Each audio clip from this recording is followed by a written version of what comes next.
history of rock and roll. Black history of rock and roll. Today I'm going to present the band Defay. Now, for those that have waited for this series, I'm sorry, it's been a while since I've done this, but I'm trying to get back into the rhythm again. But about this band right here, hailed from France back in like the early to mid 2000s. The lead guy in the center right here, Mao Ka, I hope I'm saying his name right. He is also a solo artist that does a little bit more conventional sort of African pop music.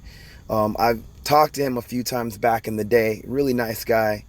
How I found out about this band, I was actually on an old board, the first Afropunk board back in the early 2000s, and started by James Spooner, the movie, based off of the movie, which also made a community, and that's what James Spooner was all about. He really wanted to unite a lot of black folks within the punk scene because we shared a lot of the same experiences, and just, his whole thing was not just about punk rock, it was just about black people in general, and having a forum for us to talk about these things, whether you're punk rock or not, or whether you're into any kind of alternative, quote unquote, scenes, or scenes that I guess some people would consider that are not predominantly black, but have a lot of black participants, and I could talk about that later.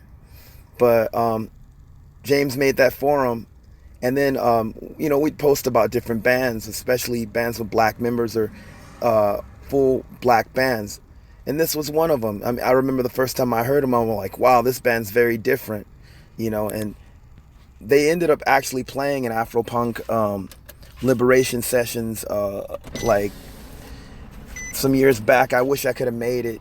Some friends of mine from our West Coast Afropunk affiliate actually went out, so that was dope, man. And they told me it was a great show. I would have loved to see this band live, but on about this band, how could I say this? Their style, they actually called it Zwinks. For all you Caribbeans out there, you know what that means. I think it was an older term probably used, but for those that don't, Zwinks means crazy. Just out there, like crazy. But they've also, they've coined that for their music. And their music, I don't like the term new metal because it reminds me of like Limp Bizkit and all that. I would never put these guys in that category. I'm sure that they earlier on were fans of Slipknot and all that, but I would not put them in any category with any of those bands. They had their own thing. They fused a lot of the modern metal stuff with pretty much its African roots. I'm gonna do a video on the African roots of heavy metal someday, but for now I'm just going to talk about this band. But distinctly African type, tribal type stuff going on there. But people have also called them tribal metal. They've also been called Congo metal, especially after the last album that they released, and it's perfect. Shoot, there's they have a bunch of other titles, but this band sounds, it's kind of hard to describe them. They're metal, but they're not like any other metal band that you've ever heard. They have like this vibe where the first album was a little bit more conventional, I'll say.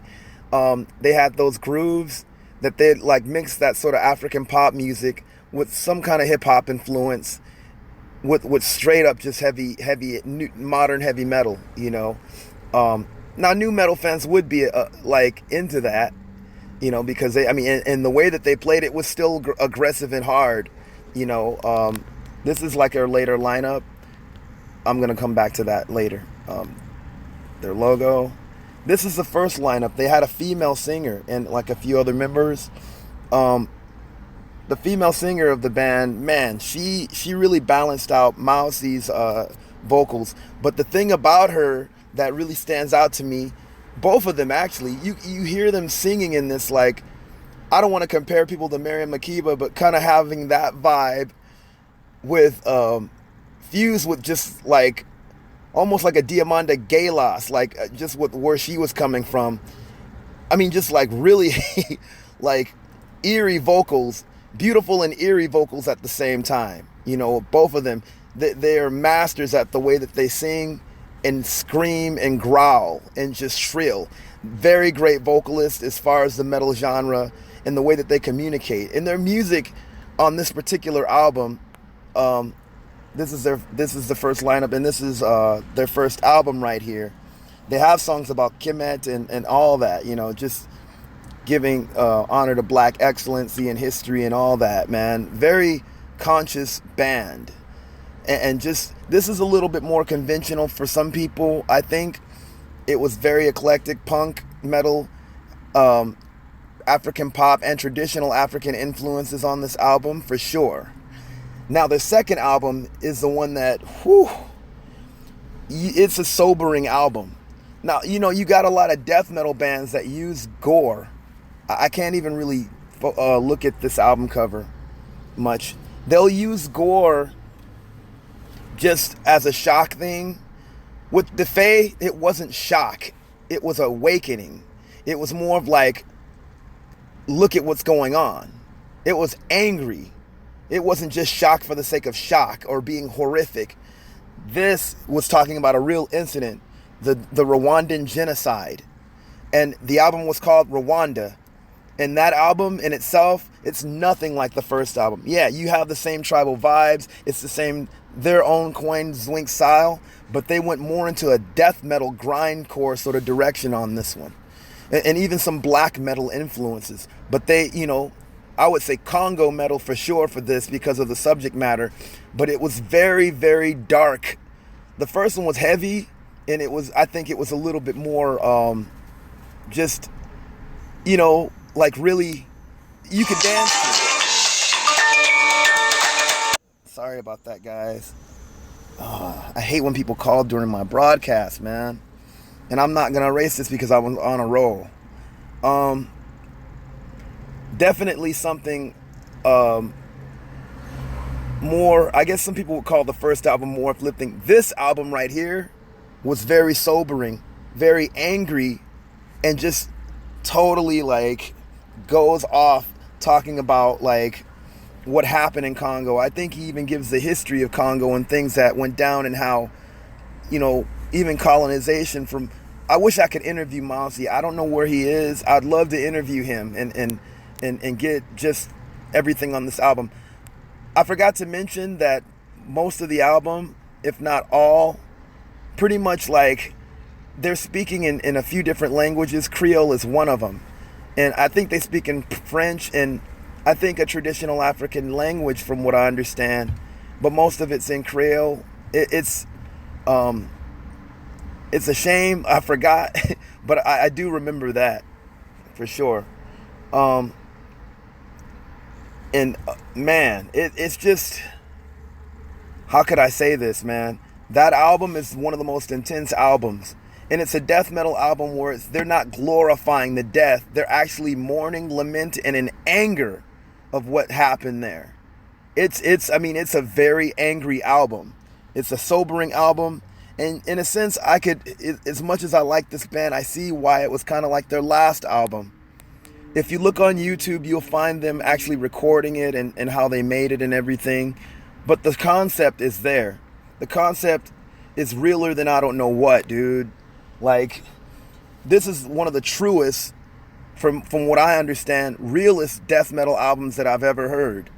Dealing with real subject matters and not sensationalizing it, but dealing with it for what it is and having the anger over this matter and the lamenting over it and just what caused it. If you guys have never heard Rwanda, check it out. And also their first one, which is self-titled, check it out. Now, with Rwanda, I also forgot to mention, they still have the tribal elements, and all that, but it's even more brutal. Like, it's a trip, dude. You listen to, I'm a fan, I'm a drummer, I'm a bassist, and I play some guitar, and I've done death metal stuff, and I have a lot of ideas, some of which actually has been displayed on this album, but of course, I probably conjugated a different way. These guys just executed it well. you still can't put them in a regular death metal, regular black metal, regular grindcore category on this album. It's just straight, it's non-stop, dude. And they still have like a lot of these traditional African rhythms. They're just in war mode on this one. It's a trip, man. DeFay, to me, represented basically that band that had no problem fusing traditional African music with death metal, because to be honest, there's a lot of influence. I'm gonna quote Ian Christie, who I've actually talked to. He's the author of the Sounds of the Beast, and I like the way he writes because he doesn't look at metal as just a European thing or a white thing. He said this, and I'm quoting him on this: metal has its roots on every continent. Oh man, I gotta find that quote. Has its roots in every continent, and I like the fact. I mean, this is a guy that he's one of the few authors that I really dig when it comes to writing about this genre of music, because he doesn't just focus on the European aspect or white aspect of it. He's really about, like, even the black artists. He goes and he presents those black artists. Like, he'll feature Caton and Hyrax and mention things about Jimi Hendrix that modern cats don't. And Snow White and a lot of other different bands. Anyways, but back to DeFay, I would say that they play this traditional stuff, but also it's like basically they're showing what heavy metal came from in a lot of ways. One of the major roots of heavy metal. I'm not denying that there's no European roots. That's silly if I would. But I'm just saying, African roots are still present in that music. And a band like DeFay shows that. Plus the fact that they played with all these different rhythms and the way that they kind of like intermingled and danced with even some of the pop elements of a lot of modern African music and fused it with metal. And for a band to also do death metal, and the way that they did it is just amazing. And that's why they've even formed their own genre of Zwinks, and they're the only ones so far that have created that. Zwinks is a great description of what they do. It's crazy, but at the same time, I look at that term as almost redefined as very eclectic metal. Like if you guys have ever heard Sepultura's Roots, that's cool and all, and I'm not down in Sepultura, and I'm sure that DeFay probably has some influences from that. But they totally took that tribal stuff in a whole different way. Anyway, I could talk about this stuff all day. Black history of rock and roll. Peace.